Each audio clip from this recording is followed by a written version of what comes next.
जय गुरु जी। जय गुरु जी। शुक्राना गुरु जी, आपने मौका दिया मेरे को और आंटी को सत्संग करने का। ये तो आपकी ब्लेसिंग्स है। जो भी सत्संग करता गुरु जी कहते थे उसकी भी ब्लेसिंग, और जो सुनता उसके लिए भी ब्लेसिंग। ये तो हमारे लिए ब्लेसिंग्स है और शुक्राना गुरु जी। गुरु जी को पहले हम चंडी मंदिर में होते थे, गुरु जी पंचकुला में होते थे, लेकिन मिलने का उन्हें बुलावा नहीं आया उनसे। मेरे ब्रदर और भाभी जाते थे लेकिन हम लोग नहीं गए। हम बल्कि मजाक उड़ाते थे भाभी ब्रदर का, कहा तुम इतने अपने 10 गुरु हैं, तुम कहाँ भागे फिर रहे हो। पर जब दिल्ली पोस्टेड थे तो मेरे ब्रदर और भाभी आए, तो वो गुरु जी के पास जाना चाहते थे, तो आंटी भी कहती मैं भी चलती हूँ। तो ये गए, इन्होंने जाके गुरु जी को मिले और गुरु जी ने इनको बोला कि आया करो। तो इनको ये डर के पता नहीं मैं एक्सेप्ट करूंगा जाना या नहीं। तो कहते गुरु जी अगर नहीं आ सके तो आप बुरा तो नहीं मनाओगे। गुरु जी स्माइल करके कहते कोई बात नहीं, आया करो। तो इन्होंने आके मेरे से बात की, बल्कि उससे पहले ये एक बार और भी गुरु जी के पास हुआ है, हमारे फ्रेंड्स के साथ बताएंगे अपने आप। तो दोबारा मेरे से बात की तो मैंने कहा हाँ चलते हैं। मैं तो खुद बिलीव करता हूँ और ढूंढ रहा हूँ कि कोई लाइव गुरु मिले जो सही रास्ते पे हमें डाले। इससे तो अच्छी बात क्या हो सकती है। तो फिर गए गुरु जी के पास। अंदर जब गए तो गुरु जी अपने कमरे में थे, सब लोग मत्था टेक के और बैठ रहे थे उनकी सिंहासन को मत्था टेक के। हम भी टेक के बैठ गए। तो थोड़ी देर के बाद ना मेरे को जब ज्यादा से ज्यादा पब्लिक अंदर करने के लिए नजदीक कर रहे थे, मेरे से क्रॉस लेगेड बैठा नहीं जाता ज्यादा देर। तो मैं उठ के बाहर आके बरंडे में बैठ गया छोटे मंदिर में। तो कक्कर साहब ने बल्कि आके पूछा भी मेरे को क्या हो गया। मैंने कहा भाई मेरे से अंदर बैठा नहीं जाता है। कहते बैठोगे सीख लोगे, कोई बात नहीं। ठीक है। फिर सत्संग चला अंदर, और जब लंगर का टाइम आया तो आंटी पहले शिफ्ट में ही थी। तो लंगर के बाद बाहर आए, मेरे को कहते आप भी लंगर छकूं। मैं कहा नहीं, मैंने नहीं जाना, कोई लंगर वंगर नहीं। काफी इरिटेटेड सा हो गया था। आंटी हाथों धो के वापस आए, कहते चलो फिर गुरु जी से आज्ञा मांग ले। क्या आज्ञा क्या होती। कहते मत्था टेक ले जाने से पहले। मैं टेक तो लिया था मत्था यहाँ जब आए।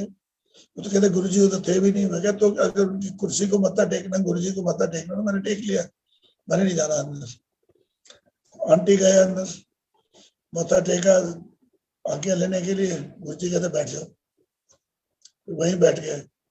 मेरा नेफ्यू और नीस भी साथ में थे।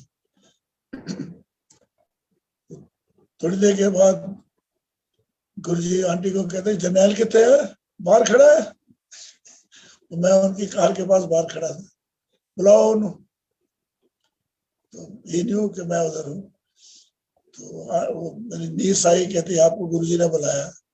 तो मैं और चिढ़ गया। मैं क्या आंटी ने बताया होगा मैं बाहर। कहते नहीं आंटी ने कुछ नहीं बोला, गुरुजी ने बुलाया। मैं चलो गए अंदर। जैसे ही गुरुजी के पास पहुंचे तो कहते मत्था टेकने से पहले जनरल संधू। मैं कहा हाँ जी। ईगो बहुत है, हाँ मटकोर। मैं कहा नहीं जी ईगो तो है ही नहीं। नहीं नहीं ईगो बहुत है। फिर कहते हैं सिद्धू सेक्टर 16 ट्विंस। मुझे भरोसा दिलाने के लिए कह रहे हैं कि मुझे मालूम है तेरे समधी जो है वो 16 सेक्टर में है, और तेरा जवाई जो है वो ट्विंस में से एक है। ये चीज उनको कोई किसी ने नहीं बताई होगी, लेकिन उनको पता था। तो कॉन्फिडेंस देने के लिए बताया, साथ में ही कॉन्फिडेंस खींच भी लिया। कहते हो संधू तो जट्टा दे मरासी होंगे, बोल दे बहुत है। जट को मरासी बोल दो तो बहुत बड़ी बात है। अब क्या कहे, गुरु जी ने बोला तो आई जस्ट स्माइल करके बैठ गए। वो अब निचोड़ रहे थे उस टाइम पे, इसने अगर भागना तो अभी भाग जाए। तो फिर गुरु जी के पास बैठे, चलते रहे, सत्संग सुनते रहे। चारों दिन आते थे। और मेरे को ना आंटी को और मेरे बेटे को, इनको रोज खुशबू आए जब भी आए। मेरे को ना आए।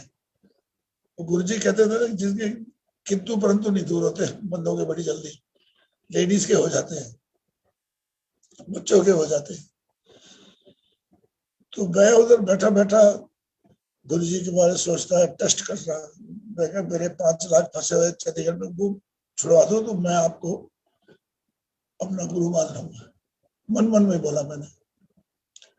और आगे चलता रहे सत्संग कई दिन। तो फिर मैंने कहा, अचानक ध्यान आया, मैं यार तू क्या मांग बैठा गुरु जी से? गुरु जी तो इतने पहुंचे हुए हैं, गुरु जी तो तेरे को मौजल पार करा देंगे, तो वापस आने की जरूरत नहीं, तू 5 लाख पे अड़ा हुआ है। तो फिर मैं मन ही मन में बोलूं, गुरु जी मेरे को मेरा 5 लाख नहीं चाहिए। लेकिन अगली बार चंडीगढ़ आए, बिल्डर के पास जिसके पास फंसे हुए थे, उसने बोला जी 1 हफ्ते के बाद दे दूंगा। और 1 हफ्ते के बाद दे भी दिए उसने।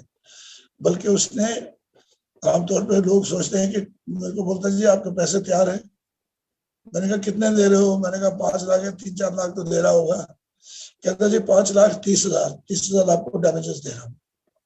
ये थे हमारे गुरु जी। उनका मेरा फिर भी एक शक रहता था। आंटी के साथ चले आ रहे हैं हम गुरु बड़े मंदिर में, क्या गुरु जी को मान गया मैं हर एक चीज में। गुरु जी तो हैं, लेकिन मेरी एक प्रॉब्लम है कि मैं अभी तक गुरु नानक देव को अपना गुरु मानता था। अब overnight I can't say bye bye Nanak, I am now with Guru ji. तो बातें करते आ रहे थे कार में। तो उसी दिन शाम को गुरु जी के पास बैठे, लेट नाइट तक बैठा लेते थे। तो हमें कहते बड़े मंदिर गए हो? नहीं गुरु जी नहीं गए। नहीं तो नहीं। कहते जाओ, कल ही जाओ बस। तो अगले दिन गए, तो उधर जाते जब मत्था टेका, तो शिव जी की मूर्ति के पीछे गुरु नानक की फोटो। एकदम ज्ञान हो गया, गुरु नानक नहीं, यही थे हमारे शुरू से लेके अभी तक, ये सब एक ही है। और ये गुरु जी थे हमारे, जो भी हम अरदास करते थे गुरु नानक के आगे पूरी होती थी, वो नहीं, गुरु नानक के ये गुरु जी पूरी करते थे। फिर कोई शक नहीं रहा, कोई शक नहीं रहा। घर आए, उस दिन रात को फिर जबरदस्त खुशबू आई मेरे को घर में। काफी देर तक मेरे पिलो में से खुशबू आती थी। तो गुरु जी ने फाइनली हमें एक्सेप्ट किया, हमने तो फिर गुरु जी को एक्सेप्ट कर ही लिया। तो गुरु जी की बड़ी मेहरबानियां रही है। मैं शॉर्ट में, जैसे गुरु जी कहते थे, कुछ उनके सत्संग शेयर करता हूँ आपसे। 2 बार हमारी जैन कार होती थी, 2 बार उसका एक्सीडेंट हुआ। पहली बार हम उसमें 4 आदमी थे, 2 लेडीज 2 जेंट्स। और क्रॉसिंग के ऊपर एम्बेसडर कार ने आके उसको 60-70 किलोमीटर की स्पीड पे मारा। अगले हिस्से में इतना मारा कि गाड़ी कोई 5-7 फुट स्किड करके साइड को होगी। लेकिन हम चारों बिल्कुल ठीक, कुछ नहीं हुआ हमें। वो गाड़ी का हमें रिपेयर के लिए कुछ पेमेंट भी नहीं देना पड़ा, क्योंकि जो एम्बेसडर थी वो गवर्नमेंट वालों की थी, फूड सप्लाई वालों को। उन्होंने बोला सर हम आपकी गाड़ी रिपेयर करवा देंगे, रिपोर्ट करने की जरूरत नहीं। तो उन्होंने ये सब कुछ करवा दिया। तो पहली बात तो ये था। दूसरी बार आंटी चला रही थी, आगे से लड़की अचानक निकली, उन्होंने उसको बचाते बचाते खुद रोड से नीचे आगे खड्डा था, बड़ा डीप जमीन सा था, उसमें जाती जाती गाड़ी भी जाती, आंटी भी जाती। लेकिन उससे पहले एक छोटा खड्डा था जिसमें गाड़ी ने जाके गाड़ी का टायर गिरा और गाड़ी उछल के दूसरी तरफ हो गई और आके पिलर, इलेक्ट्रिसिटी का पिलर था, उसमें लगी और लग के आगे से स्मैश हो गई गाड़ी। आंटी के जो इसको कहते हैं क्लच पेडल और ब्रेक पेडल था, वो दिखते नहीं थे, इतनी वो प्रेस हो गई आगे से। लेकिन वो खड्डे में से जब गाड़ी की चलाने लगी तो हो सकता है उस टाइम पे आंटी के पैर ऊपर उठे हो और उसके बाद ये हुआ।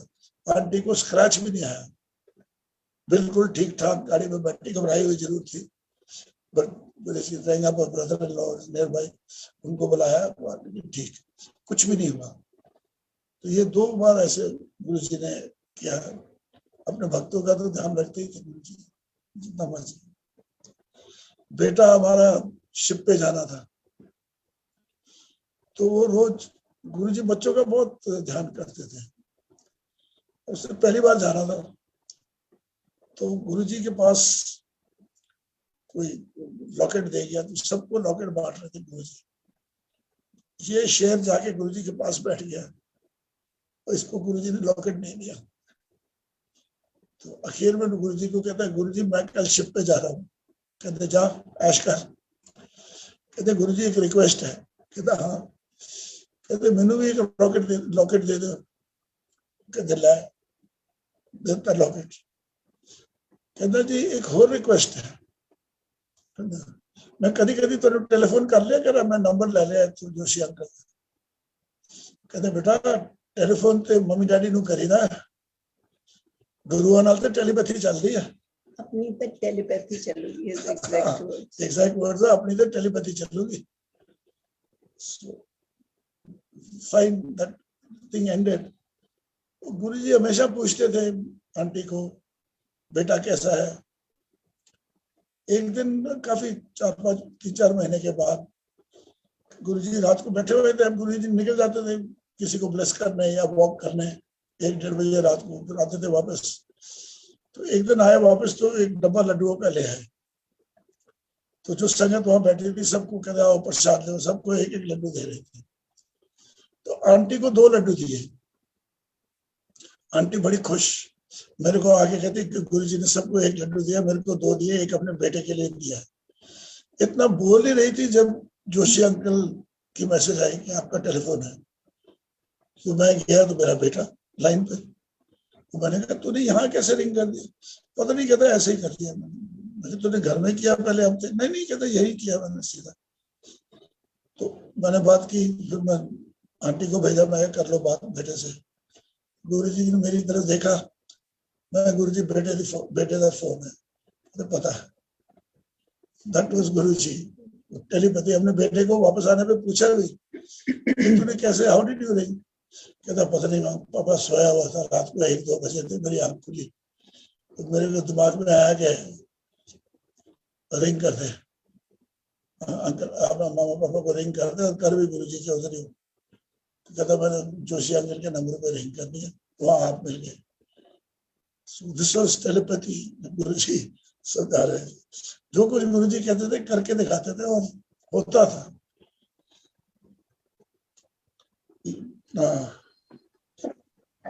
क्लेयर फॉर्म की मैं एक बात जरूर बताना चाहता। क्लेयर फॉर्म में जो सत्संग हुआ था, गुरुजी ने फौजियों को बोला था, जल कपूर को ओवरऑल इंचार्ज बनाया था, बोला सारे फौजी मिलके करो। उसमें गुरुजी ने सब कुछ बता दिया, हमने सब कुछ कर दिया, जैसे गुरुजी से अप्रूवल लेके कि क्लियर फॉर्म में करते, सब कुछ हो गया। सिर्फ एक चीज रही, जी डेट ना बताएं। कहते बताएंगे। अल्टीमेटली जो उन्होंने डेट दी वो डेट थी जिस दिन सुनामी आया था, और गुरुजी ने जानबूझ के वो डेट रखी। बल्कि कुछ लोग थाईलैंड जा रहे थे, उनको रोका, उनकी टिकटें वापस करवाए। दूसरी संगत को बोले गुरुजी को बोलो यार जाने दे हमें। कहते बिल्कुल नहीं, और अगर वो जाते तो सुनामी के बीच में होना था वो। तो वो गुरुजी ने डेट दी वही जिस दिन सुनामी आनी थी, ताकि ज्यादा से ज्यादा संगत हाजिर रहे।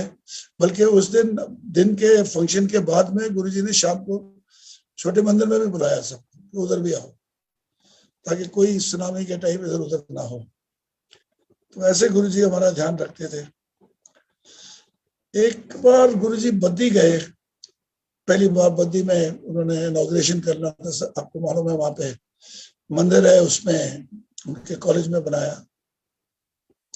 तो वहां से जब वापस आए, हम नहीं थे गए साथ में, हमें नहीं लेके गए थे।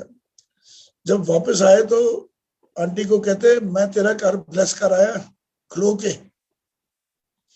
तो आंटी कहती थैंक यू गुरुजी। तो मेरे को कहते हो तेरा गुआंढी कौन है, नेबर कौन है तेरा? मैं कहा जी जनरल टेलर ने। और इतने नहीं, उतने जितने तेरा घर बन रहा है। उनको उस टाइम पे मेरे घर के अलावा सिर्फ एक ये और घर बन रहा था जो हमारे साथ वाला, और कोई घर नहीं था इस लाइन में। तो वो उनको ये मालूम था कि वो है। तो फिर आंटी कहते गुरुजी हमारा घर बिल्कुल किनारे पे है, अपनी बाउंड्री वॉल पे, और पीछे खेत है। तो स्माइल करके कहते ले लेने थे, पटवारी नहीं माना। हमने कोशिश की थी कि पीछे 1-1.5 एकड़ जमीन ले लें, उस तरफ फार्म हाउस की तरह बन जाएगा और इस तरफ हम कॉलोनी के अंदर रहेंगे। लेकिन वो जिस बंदे की जमीन थी वो रिटायर्ड पटवारी था, उसको मालूम था रेट बढ़ेगी, उसने नहीं बेची। हमने बड़ा जोर लगाया, उसको थोड़ा प्रेशर भी डलवाया उस पर, लेकिन वो नहीं माना, उसने नहीं बेचा वो, और गुरुजी को सब मालूम। तो फिर आंटी कहते गुरुजी आपने आना जरूर है घर में। हाँ आवांगे, सत्संग भी कराएंगे। हम बड़े खुश के गुरुजी आएंगे, सत्संग भी करेंगे। लेकिन इससे पहले हमारे पास आ सके उन्होंने समाधि ले ली। तो मन में कई बार ये शंका उठती थी कि यार गुरुजी कहा हुआ पूरा नहीं हुआ। गुरुजी ने बोला था आवांगे, सत्संग कराएंगे, होया नहीं। फिर एक दिन रघु राय अंकल का फोन आया कि मैंने ये फोटो ग्रंथ बनाए हैं, तो मैं आपके पास भेज रहा हूँ चंडीगढ़ ट्राई सिटी की संगत के लिए, तो आप इनको बांट दो। ठीक है। तो यहाँ पे जनरल दीपेंद्र के घर सत्संग होता था हर महीने। तो मैंने जनरल साहब से पूछा, मैंने कहा जी ऐसे वो भेजे तो अपन वो यहाँ ले आए, बांट देंगे। कहते इतनी संगत को अभी कैसे बुलाएंगे, घर छोटा है। तो मैंने कहा गुरुजी, मैंने कहा जनरल साहब मेरा घर थोड़ा बड़ा है, कहो तो मैं बुला लूं। कहते बुला लो। फिर हमने इधर सत्संग किया और गुरुजी की ग्रंथ जो है वो सबको बांटा। तो ये था गुरुजी का तरीका कि करांगे सत्संग, इतने भी करांगे, थोड़े घर आके करांगे। तो आए ग्रंथ बांटने के लिए गुरुजी ने सत्संग करवाया। गुरुजी के जो समाधि की बात चल रही थी, उनके आखिरी 4 सत्संग थे, कमाल के थे। वह किस्मत अच्छी थी मेरी, मैं चारों अटेंड कर सका। आंटी बेचारे रह गए पीछे, उस दिन हमारे ग्रैंड डॉटर छोटी थी, नई नई पैदा हुई थी, तो उसका ध्यान रख रहे थे। वो 4 सत्संग में गुरुजी ने 2-2 बार रात को लंगर खिलाना, 3-3, 4-4 बार चाय दूध पिलाना, और संगत जो पीछे रखते थे बहुत ब्लेसिंग दे रहे थे। उनका लंगर, उनकी चाय, चाहे 2 बार पियो, चारों, उतना ज्यादा ब्लेसिंग है, पूरी ब्लेसिंग्स दे रहे थे। बातें भी करते थे, बात तो जैसे पहले करते थे वैसे ही, थोड़ी कम थोड़ी ज्यादा। हाँ एक बात उन्होंने कही जरूर कि मेरे 10 साल वेस्ट हो गए दिल्ली में। तो आपने देखा उनकी, कहते दिल्ली की संगत को मैंने बड़ी कोशिश की कि इनको लोग मांगते हैं, मांगने वाली चीज मांगते नहीं, बहुत थोड़े इनमें जो मांगने वाली चीज मांगते हैं। ज्यादातर तो बस कहेंगे मेरा काम कर दो, मेरा ये करा दो, वो करा दो। कहते हो कर देते हैं, महापुरुष को तो जो मांगोगे कर देंगे। उसमें पूरी खुशी होगी आपको या नहीं, मुश्किल है। इन चीजों में पूरी खुशी नहीं मिलती। तो फिर स्माइल करके कहते चलो, फिर हंसी भी चलते हैं। मैं बड़ा खुश, मैंने आके आंटी को बताया, मैं गुरुजी फाइनली पंजाब वापस आ रहे हैं। उन्होंने ऐसे ऐसे बोला है कि मेरे 10 साल वेस्ट हो गए, अब मैं चलो फिर हंसी भी चल रहे। हमें क्या पता था, गुरुजी कह रहे थे कि 2 दिन के बाद मैं दुनिया से ही चले जाना है। ये था उनका। कुछ चीजें गुरुजी की समाधि के बाद की मैं बनाना चाहता हूँ आपको। एक तो हमने हांगकांग जाना था, अपने बेटा बेटी उधर थे उनके पास। तो पीछे घर खाली रहने की वजह से हमने घर गांव में रिक्वेस्ट किया कि कोई बंदा है। तो एक उधर विजिटर आते रहते थे, चोपड़ा साहब, वो कहते जी मैं खाली हूँ, कुछ नहीं, मैं चले जाता हूँ, वहां रहूंगा 1 महीना। तो वो आके रहे। हम बड़े खुश के रिस्पॉन्सिबल आदमी है। हमारा गोरखा था एक, बच्चा था 17-18 साल का। मैं क्या वो क्या संभालेगा घर को। तो बाकी खाना वाना बना देता था, तो इनका भी बना देता। नेपाल का रहने वाला था। तो यहाँ हम छोड़ के उनको चले गए। कोई 2 हफ्ते के बाद गोरखे के पिताजी का SMS आया मेरे पास कि your servant caught by police. तो मैंने कहा गोरखा है, गर्म दिमाग होता है, लड़ पड़ा होगा किसी के साथ, पुलिस ने अंदर कर लिया होगा। तो मैंने अपने नेफ्यू को इधर रिंग किया चंडीगढ़ में, मैं कहा बेटा उसका जाके देखो जरा, उसको छुड़वाओ। तो वो आए, तो वो कहते जी ये तो बात ही कुछ और है, तो गोरखे को तो अरेस्ट नहीं किया, जो चोपड़ा साहब है उनको पकड़ के ले गए। तो कहते कोई इंटेलिजेंस वाले आए थे, कहते कि इनका कोई अतवादियों के साथ पुराना, अब तो अतवाद तो खत्म हो गया था, लेकिन पुराना इनका कोई केस चल रहा है, संबंध है, तो इनको उठा के ले गए। I was nonplussed। मैंने कहा यार, मेरे घर से मैं 3 स्टेटों में अतवादियों के साथ लड़ा हूँ, तो मेरे घर से अतवादी मिल जाए, बड़ी शर्म की बात है। और मैं क्या, लोग क्या कहेंगे, टीवी पे तो लोग बोलेंगे general house, militant caught in general house. मैं क्या, अर्नब गोस्वामी जैसे तो चिथड़े उड़ा देंगे। तो मैंने फिर क्या करे, ऐसे टाइप के गुरुजी है, तो उनकी फोटो मैं मोबाइल में रखता हूँ हमेशा, उसी पे नमस्कार करता था। मैंने बोला, मैं क्या गुरुजी आ की है, देखो तुझे ही हो। तो अगले दिन मेरा नेफ्यू कहता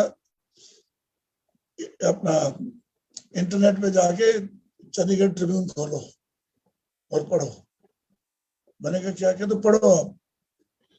उसको खोला तो उसमें देखा है कि चोपड़ा साहब को हमारे घर से उठाया ही नहीं, उसको तो चंडीगढ़ में किसी क्रॉस रोड पे नाका लगा के वहां पकड़ा गया, हमारे घर का नाम निशान ही नहीं उसमें। और आज तक किसी ने हमारे से नहीं पूछा कौन था, कहाँ से आया, कैसे आया आपके घर में। उसको जरूर पूछा, वो भी अभी बरी हो गया, छुट गया। उसको पूछा, उसने बोला जी जैन साहब को तो पता भी नहीं कि मैं वहां रहता था, उसने हमें जो कवर करना था किया, पर हमारे पास आज तक कोई नहीं आया। ये कभी हो नहीं सकता कि आपके घर से मिलिटेंट पकड़ा जाए या मिलिटेंट सपोर्टर पकड़ा जाए और इंटेलिजेंस वाले आपसे सवाल भी ना करें। और ये कॉन्फिडेंस भी गुरुजी देते हैं कि हम ये बात इतनी ओपनली, ओपन फोरम पे सबको बताते हैं कि ऐसा हुआ, और बगैर डर के बताते हैं कि आज भी कोई आगे धमक पड़े कि जी ये क्या था जी, ये हम केस खोल रहे हैं।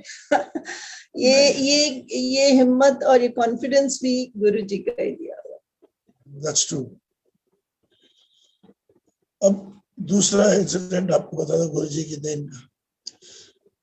अभी कोई 1 महीना पहले हम वियतनाम गए थे, वहां पे ना हलोंग बे में क्रूज के लिए जाना था बोट के ऊपर, तो सीढ़ियों से नीचे उतरना था, तो काफी सीढ़ियां थी, 15-20 सीढ़ी की, और थी भी पतली सीढ़ी, और एंगल उनका मेरे ख्याल 60 डिग्री 70 डिग्री तक होगा, इतनी मतलब स्टीप सीढ़ियां थी। और बोट पे चढ़ने के लिए उन्होंने एक प्लैंक रखा हुआ था और लेडीज उस पर चढ़ रही थी, तो मैं खड़ा देख रहा था, थोड़ी सीढ़ी नीचे उतरा हुआ था, 8-10 सीढ़ी, और मैं देख रहा था कि यार लेडी को गिर ना जाए, आराम से चढ़ा रहे। उतने में पता नहीं क्या मेरा पैर स्लिप किया, क्या हुआ, मेरा बैलेंस लूज हो गया और मैं उल्टा होके बैग के ऊपर पीछे गिरा। गिरते गिरते बल्कि आंटी को भी मेरा हाथ लग गया। असल में मैं आंटी को से मदद लेना चाहता था रुकने की, फिर मैं देखा तो आंटी भी जाएगी, छोड़ दिया मैंने, और मैं गया कम से कम 7-8 सीढ़ी ऐसे पीठ पे करता नीचे तक गया और जाके बोट में लगा। अब बोट में अगर मैं 6 इंच एक तरफ लगता तो मेरा सिर फट जाना था, लोहा था, और मेरा सिर जाके लगा जो बोट के साइड में टायर था, टायर में सिर लगा, तो सिर तो बच गया, कंधों की बुरी हालत। And the worst part is कि मेरे को ऑन्कलाइजिंग स्पॉन्डिलाइटिस है, मेरी बैकबोन जो है उसमें कोई गैप नहीं है, सीधी एक हड्डी बनी हुई है, वर्टेब्रस में गैप नहीं है बिल्कुल भी, फ्यूज्ड है टोटली। तो इस हालत में मैंने कहा मैं तो गया, मैं कमर तो गई। तो लोग आए फटाफट, उन्होंने मेरे हाथ पकड़ के खींचा, खड़ा किया, मेरे को अंदर ले गए बोट में। बोट में ले जाके वो तो लेडी थी एक, उसने टाइगर बाम निकाली और काफी देर 10-15 मिनट 15-20 मिनट तक मालिश करती रही। और उसके बाद आई फेल्ट बेटर। तकलीफ तो थी, दर्द भी थी, but it was much better. बाकी जो हमारा ट्रिप था उधर मैं करता रहा, मसल रिलैक्सन ले लेता था, साथ में कॉम्बीफ्लैम पेन किलर लेके, और मैं तो चलता रहा। तो सारी पूरा टूर करके आए गुरुजी की दया से। दर्द होती थी, वो आस्ते आस्ते कम होने लगी। This happened on the second or third day only. She carried on. तो वो करके मतलब 11 दिन का टूर था, ये दूसरे तीसरे दिन हुआ था। तो बाकी 8-9 दिन वैसे ही चलता रहा, कोई प्रॉब्लम नहीं, आई कुड डू इट। दर्द होती थी, थोड़ा इनकन्वीनियंस था, करता रहा, और अभी मैं बिल्कुल ठीक हूँ। पॉइंट इज के इस इतनी बुरी चोट, और पत्थरों की सीढ़ी, सीमेंट की भी नहीं, लकड़ी की भी नहीं, पत्थर की सीढ़ी, उस पे दग दग दग दग करके जाना, और कमर को कुछ नहीं होना, जबकि मेरे को ये ऑन्कलाइजिंग स्पॉन्डिलाइटिस है, फ्यूज्ड बैकबोन है, कुछ नहीं होना, गुरुजी की देन है। I have to add, इन्होंने बताया कि अगर चेंज इधर होते तो इनका सर बोर्ड के पीछे जो मेटल लगा रहता है उसमें लगता, और अगर ये तकरीबन उतना ही या थोड़ा सा ज्यादा दूसरी तरफ होते तो ये पानी में जाते। That could have been even worse. So ये था, बट गुरुजी ने पता नहीं क्या कर्म कटाए, कर्म ही कटाए, कोई जबरदस्त गलतियां की होंगी हमने जो उन्होंने कटाए उस टाइम पे। तो ये थे हमारे, ये है गुरुजी। On the lighter note, while he's busy switching off the phone, वो जो लेडी ने 15 मिनट्स इनकी मसाज करी, उसका इतना गुणगान करते हैं, और मैंने जो 1 महीने से करी उसका कहीं नाम नहीं। That is just on the lighter note. That is just, Guruji said you have to laugh and joke also. So that was just it. Back to him. हाँ जी। चलो जी, इनका भी शुक्र है ना। अब ये गुरुजी के साथ कंपेयर कर रही है अपने आप को। प्लीज नहीं, मजाक कर सकते। सो ये था जी, इसमें कोई शक नहीं कि एक बार गुरुजी की शरण में आ जाओ तो गुरुजी आपका पूरा ध्यान रखते हैं। हमें तो इस बात का बिल्कुल ही शक नहीं। हमारे साथ तो इतनी चीजें बीती हैं, कहीं मैंने आपको बताई भी नहीं। छोटी छोटी चीजें, बड़ी बड़ी चीजें हो जाती है, और कोई फिक्र ही नहीं है, कोई फिक्र है ही नहीं इस बात का कि गुरुजी हैं, ठीक, कोई उनसे मांगने की जरूरत नहीं, कोई उनको बताने की जरूरत नहीं, वो जानते हैं अपने आप सब ठीक चलता है। तो हमें तो पूरा विश्वास है, अब उसी विश्वास पे जी रहे।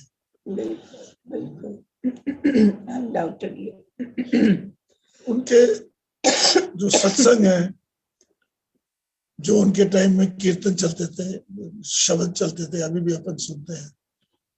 हमने तो आजमा के देखा है कि आपके दिमाग में कोई शक हो, कोई प्रॉब्लम हो, आपको उस दिन उस सत्संग में या शब्दों में आपको आपका जवाब मिल जाता था। ये तो पक्की बात है, हमने कई बार आजमा के देखा है। और अभी भी कई बार किसी का सत्संग सुन रहे हैं, अब सुनते हो, कई बार नहीं सुनते, जिस दिन सुनते हैं उस दिन अगर आपके दिमाग में कोई चीज है उसका हल मिलता है। शब्द सुनते हैं, उनमें कई बार तो उस दिन कभी कोई शब्द लगाते हैं, कभी किसी शब्द से शुरू करते हैं।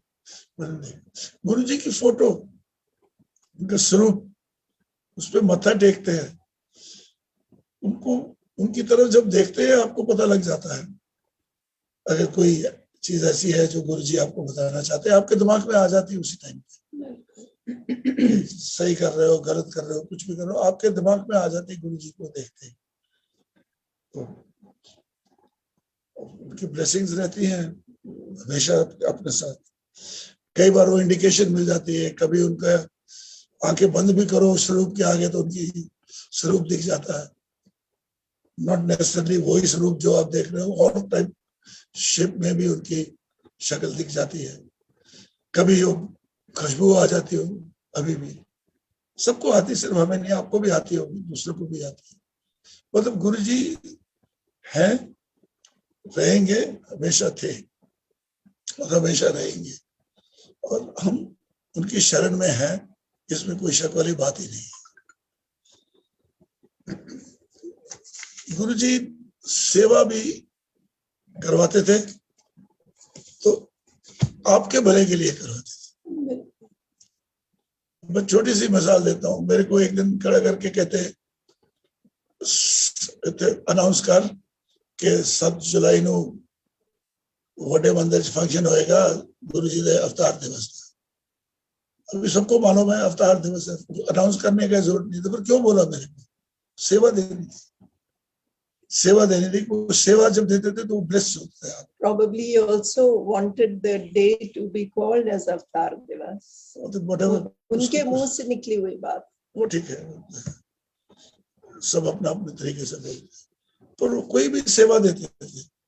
लद्दाख से कुछ मंगवाना था, उनको पता था कि ये, और सेवा भी वो देते थे जो आपके काबिलियत में हो, ऐसी सेवा नहीं देते थे जो आप कर नहीं सकते। तो फौजी थे, उनको मालूम था लद्दाख से ये मंगवा सकता चीजें। तो मेरी अपनी यूनिट्स थी लद्दाख में, तो लद्दाख से कुछ मंगवाना था तो मेरे को बोला लो। एक दिन शादी में जाना था, बोला इधर आओ, यहाँ से चलेंगे। वहां गए, बाहर छोटे मंदिर में बैठे हुए गुरुजी अपने कमरे में।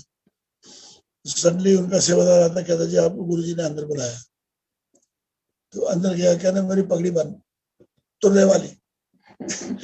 मैंने आज तक कभी तुर्रे वाली पगड़ी बांधी नहीं थी, तो मैंने डरते डरते बांधा अपनी तरफ से तुर्रा निकाल के। तो वो इसको क्या कहते हैं, थोड़ी ढीली थी। तो इससे पहले गुरुजी बोले, मैंने ही बोल दिया, मैं गुरुजी ये ढीली रहेगी, ठीक नहीं है। कहते हाँ कोई गल नहीं। मैं नहीं फिर से बांधू, कहते हाँ चल बांध। दोबारा बांधा, ठीक थी। तो गुरुजी कहते, मैं क्या गुरुजी कहते ठीक है, बिल्कुल ठीक है। तो सुधा आंटी वहां खड़े थे, कहते मैं शीशा ला के देखा, नहीं कहते देख लिया मैं, ठीक है बिल्कुल। तो ये भी सेवा है, किस वजह से कैसे करते हैं। उसी दिन हमने जाना था, तो मैं आमतौर पर गुरुजी के पास अपनी प्राइवेट कार में आता था ज़ेन में। तो उस दिन मैंने कहा यार गुरुजी ने शायद साथ जाना हो, तो मैं अपनी ऑफिशियल कार भी ले आया। तो गुरुजी कहते चलो। मैं कहा गुरुजी केड़ी गड्डी चलना है, गॉट बोथ। कहते तेरी ऑफिशियल कार चलते हैं, ठीक है। उसमें गए। वो मेरे जो जितने भी मेरे ड्राइवर थे, कुक थे, सारे मेरे साथ आते, गुरुजी के भगत बने हुए थे। और उस दिन उन्होंने उस ड्राइवर को ब्लेस करना था। वो लेके गए, वहां से वापस आए, जाने लगे, माथा टेका गए। उस कार में मैं रोज ऑफिस जाता था, मेरे को उसमें से खुशबू नहीं आती थी, लेकिन मेरे ड्राइवर को 1 हफ्ते तक रोज खुशबू आती थी, रोज उसको खुशबू आती थी। तो गुरुजी ने उसको ब्लेस करना था। तो क्या उनके रंग किस तरीके से वो ही जानते थे। कभी अपनी ज्योति प्रेजेंट कर दी, स्वरूप प्रेजेंट कर दिया किसी। तो ये सब चीजें गुरुजी करते थे, सेवा करवाते थे, वैसे बताते थे। इसीलिए कि वो इतने लोगों का जिनका इलाज हो रहा होता था, अपने पांव दबाते थे उनसे, अपने हाथ दबाते थे। काय के लिए? कि उनका भला हो रहा होता था। तो ये कुछ बातें थी, तो मैं आज आपसे शेयर करूं। तो गुरुजी की देन है, जो जितना उन्होंने बोला उतना मैंने कर दिया। अब आगे आंटी को बोलते हैं, कुछ बताएंगे। जय गुरुजी। वंस अगेन शुक्राना गुरुजी का, पल पल शुक्राना, जो हमारी जिंदगी में इतनी सारी खुशियां, इतनी सारा ठहराव, और क्या कहें, जो कुछ भी है उन्हीं की मेहर से है। बिल्कुल, हम तो किस लायक हैं। आपने शुरू किया सत्संग शब्द से, तेरी भगत ना छोड़ूं चाहे लोग हंसे। अंकल का बहुत फेवरेट रहा है ये शुरू से। और ये वाकई हम पे लागू होता है। मैं सच बताती हूँ, शुरू शुरू में जब गुरुजी के पास जाना शुरू हुए और हमारा फेथ बन रहा था और धीरे धीरे बन रहा था, तो हम इस बात को किसी से शेयर नहीं करते थे।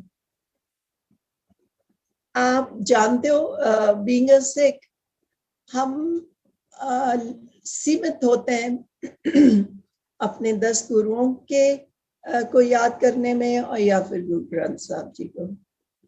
तो उससे बाहर हमको निकलने में काफी दिक्कत होती है, सच्ची बात।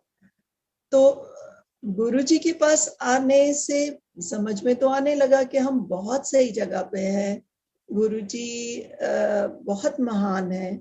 जब तक ये एहसास, ये इल्म भी नहीं था कि गुरुजी तो उससे कहीं ज्यादा, हम तो उनको महापुरुष ही समझते थे शुरू में, लेकिन ये धीरे धीरे पता चला कि गुरुजी तो बहुत बड़ी चीज है, बहुत परमात्मा खुद है वो। तो हम उनको बड़ी देर तक एक महापुरुष समझते रहे कि जो हील करते हैं, जिनके पास पावर्स हैं। तो ये समझ भी गुरुजी ने जब देनी होती है तभी देनी होती है। और दूसरी बात कि हम हिंदुस्तानी जजमेंटल भी बड़े होते हैं। हमने लोगों को भी बात करते हुए सुना था और हमें यही डर होता था कि लोग हमारे लिए भी बात करेंगे कि ये कहाँ पहुंच गए। और सच्ची बात है, उन दिनों में कुछ गुरुओं का था भी बहुत कुछ, और बहुत कुछ सुनने को भी मिलता था। पर हम गुरुजी के इतने शुक्रगुजार हैं कि उन्होंने ये सारे बादल छांट फांट के हमें समझ दे दी कि हम सही जगह पे, और हमारा माइंड भी ओपन कर दिया। अपने आप ही उन्होंने माइंड भी ओपन किया कि हम बिल्कुल गुरुजी के चरणों में जुट गए। सो ये तो एक बात। और बात में करी थी जजमेंटल होने की, ये है हम लोगों में होता है, अनफॉर्चुनेटली हम लोग करते हैं और अब भी बाज नहीं आते। ये मैं उनके लिए भी बात करती हूँ कि जब नए लोग गुरुजी के साथ जुड़ते हैं तो बहुत इफ्स एंड बट्स होते हैं, बहुत शक शुबा होते हैं, बहुत कुछ होता है। तो उसका एक छोटा सा एग्जाम्पल मैं देती हूँ कि गुरुजी के पास जलंधर में एक बहुत जाने माने सीनियर पुलिस ऑफिशियल पहुंचे, और उन दिनों में टेररिज्म डेज थे। गुरुजी तो आपको पता है, उन्होंने कभी कोई गार्ड्स नहीं रखे, कभी कोई कुछ नहीं, कोई गनमैन नहीं, तो सब जो भी सो कॉल्ड गुरुज होते थे उनके आगे पीछे गनमैन घूमते थे और बकायदा सेंट्रीज होते थे और ये सब। तो उन्होंने गुरुजी से कहा, गुरुजी आपके पास कोई 15-20 आदमी छोड़ दूं, आजकल माहौल खराब है। कहते नहीं नहीं, असी की करना है, तुसी अपनी करो। तो उन्होंने कहते हैं दंडवत प्रणाम किया गुरुजी को, और गुरुजी ने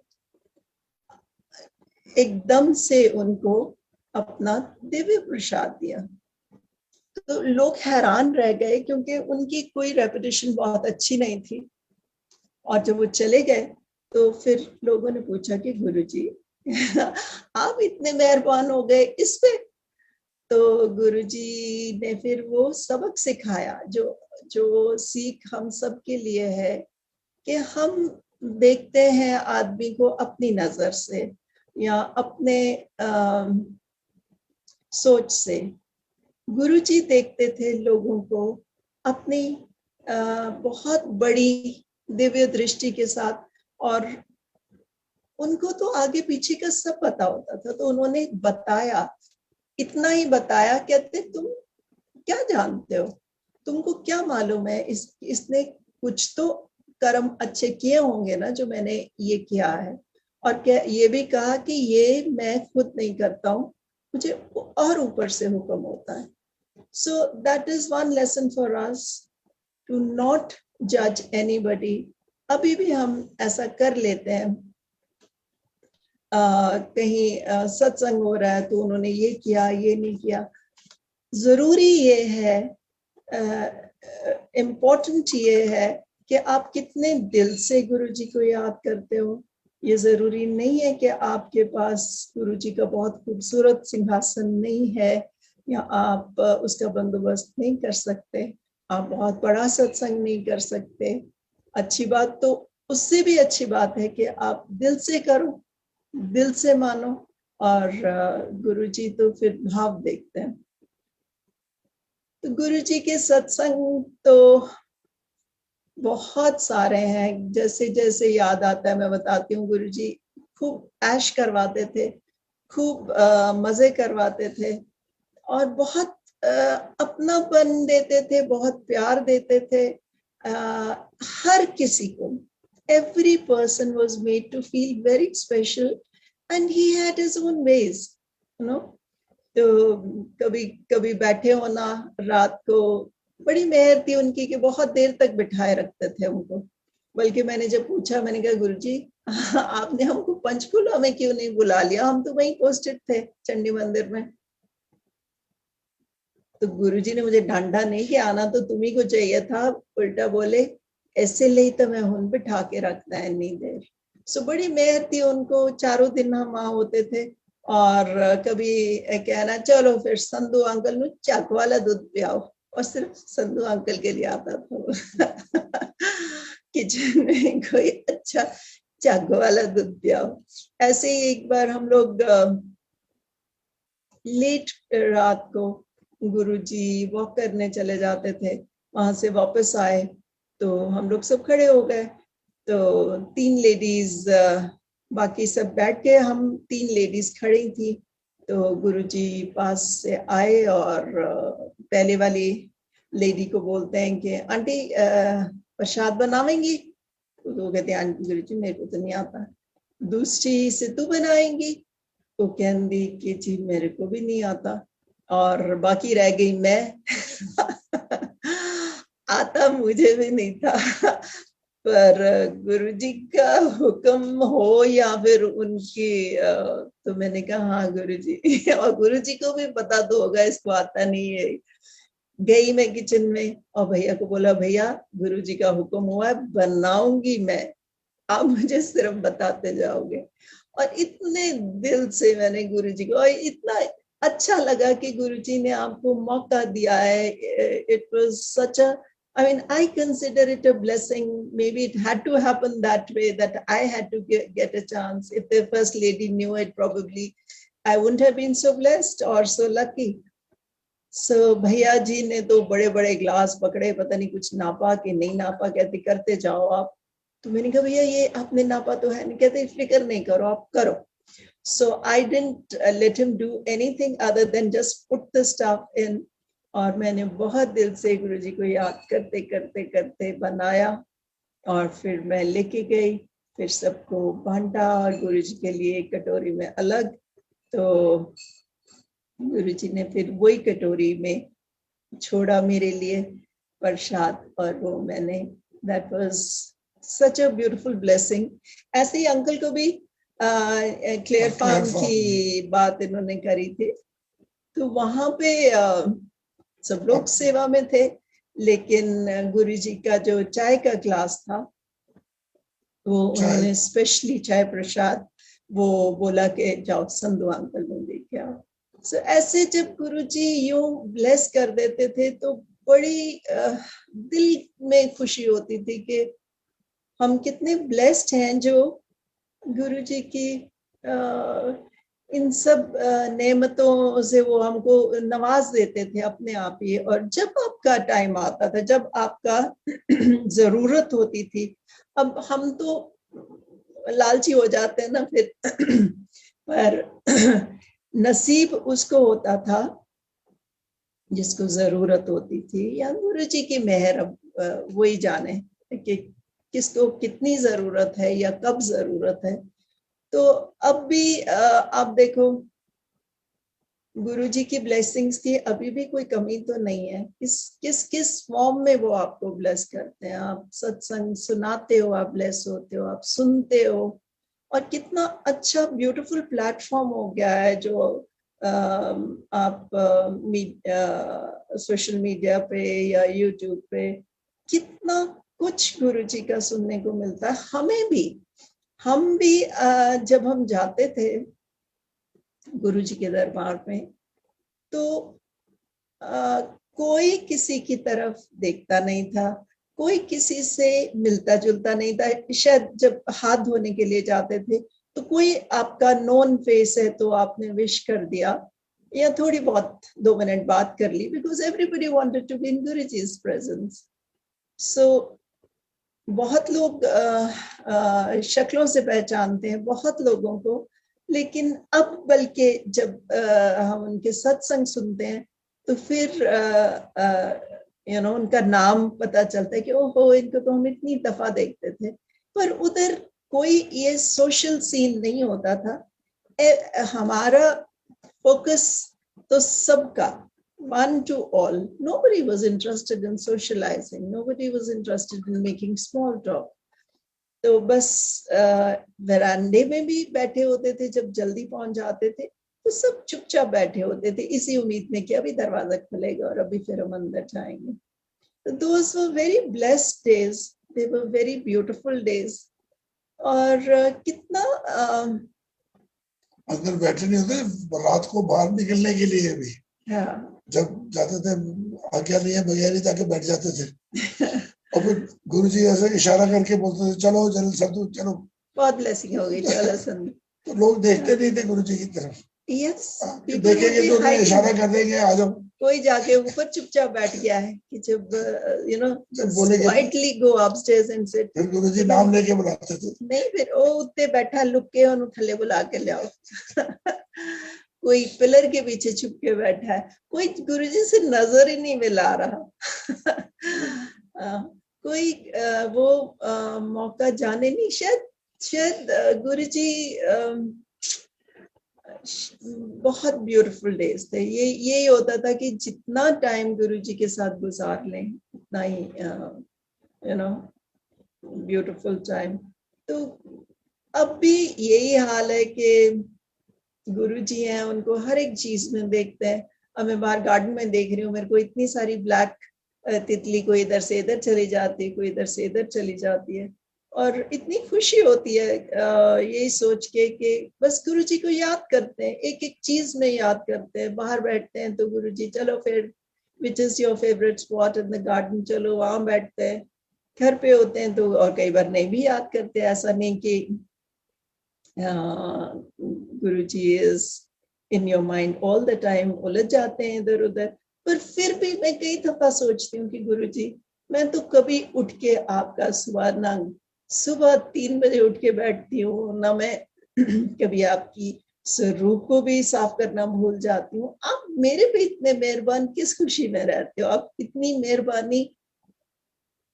मेहरबानी करते हो कि one can only be grateful।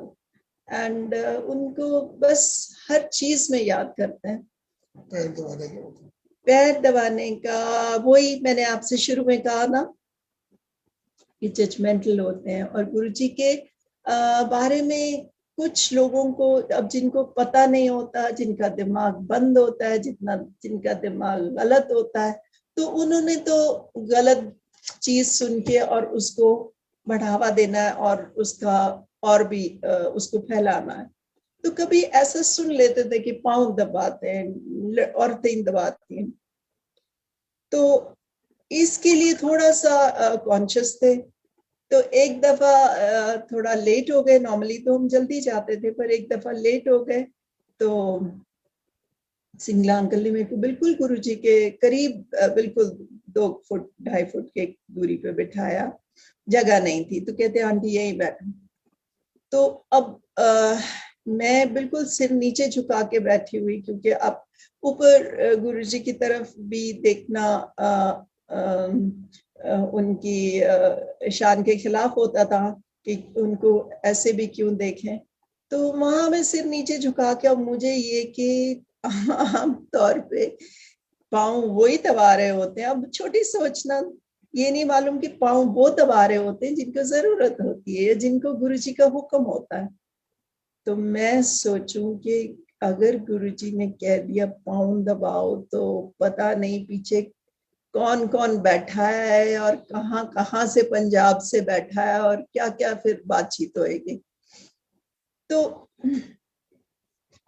मैं तो सिर नीचे झुका के Guruji, I love you, I respect you, but please don't ask me to press your feet और योर हैंड्स। और ये कैन यू बिलीव इट कि सारी शाम जब तक लंगर नहीं हुआ तो मैं वहां बैठे यही कहती रही। और फिर नहीं, ऑफकोर्स गुरुजी तो जानी जान, वो तो आपको कोई 10 बार कहने की जरूरत है, वो तो एक ही बार में कहे बगैर सोचे बगैर उनको पता है कि इनके दिमाग में क्या चल रहा है। तो दैट वाज इट। फिर जब समझ में आया कि क्या क्या मैं बैठ के मांगती रही, तो गुरुजी की ब्लेसिंग्स को ठुकराती रही और उनकी ब्लेसिंग को रोकती रही मैं वहां बैठ के। और ये समझ में आया कि उनको माओ को छूने से भी पता नहीं आपके कितने जन्मों का कचरा दूर होता है, और क्या कुछ हम लोग लेके घूमते हैं, कितना बैगेज लेके घूमते हैं। तो और गुरुजी इतने मेहरबान थे कि वो आपको मौका देते थे कि आप उसको साफ करो। और मैं यहाँ पे ये तो मेरे बर्थडे के दिन फिर मुझे ये तब तक समझ आ गई। तो मैं कहूँ गुरुजी आज तो बर्थडे, आज तो गिफ्ट देना बनता है आपका। ये दिल में बैठी सोचे जा रही हूँ कि गुरुजी प्लीज आज मौका दो, पाँव दबाने का कुछ नहीं हुआ। So throughout the evening, you know how the mind just carries on. So लंगर हुआ, घर गए। अगले दिन जब आए तो मेरे ना बर्थडे की कंफ्यूजन रहती है, इज इट ऑन 20th और 21st। तो मैंने कहा कि चलो 21st को भी बर्थडे हो सकता है गुरुजी, आज भी मेहर हो सकती है आपकी। एंड देन ये सोच भी गुरुजी ने दी कि बस पाइप डाउन। और फिर मैंने माफी मांगी, मैंने कहा गुरुजी आई एम सो सॉरी, मैं like a kid I am pestering you, I am sorry, I genuinely am sorry. जब कहीं इस लायक होंगे या जब आपकी मेहर होगी तो आप जरूर मेहर करोगे। And I left the thought and I genuinely apologized to him within my heart without speaking a word. तो लंगर हुआ, उसके बाद सब लोग चले गए, कुछ लोग रह गए। फिर गुरुजी आए, वॉक करके आए, है ना, वॉक करके आए, आके अपने सिंहासन से कुशन उठाया और यूं मेरे ऑपोजिट दीवार पे के पास फेंका और मेरे को कहते चल फिर संधू आंटी आजा, पैर दबाओ, पैर दबाओ।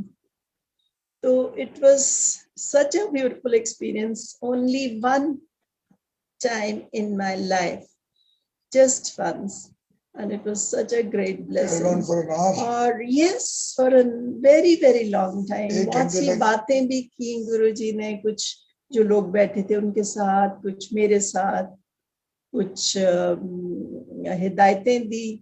और फिर चाय प्रसाद आया, वो तो मैंने for the first time in my life I refused it. मैंने कहा आज तो मेरे को मेरा प्रसाद मिल गया।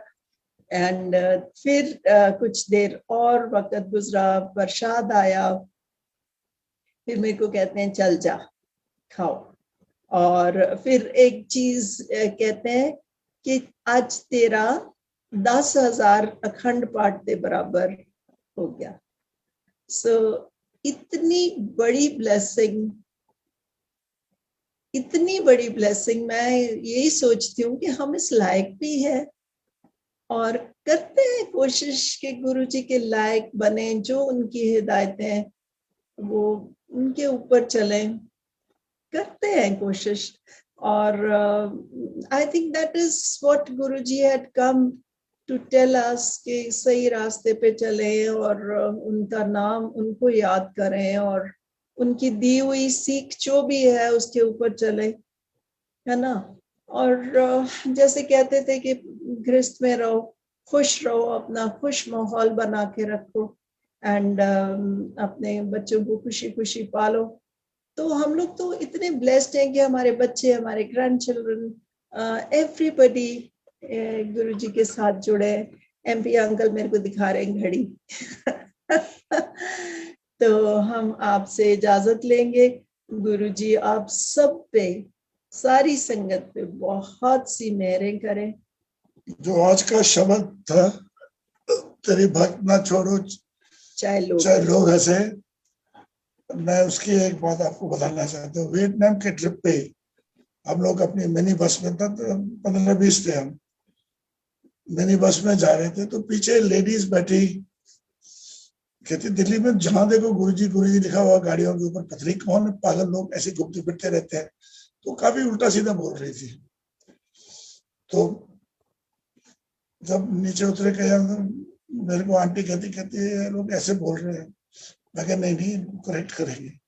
तो आंटी कहती छोड़ो। मैं कहा ना, चाहे लोग हंसे, मेरे को वही बात याद आई। मैं कहा तेरी भक्त ना छोड़ो चाहे लोग हंसे। मैं तो मिल गया आंटी को जाके मौका ढूंढ के। मैं क्या आप लोग ऐसे बोल रहे थे, तो आपको मालूम है गुरुजी कौन थे?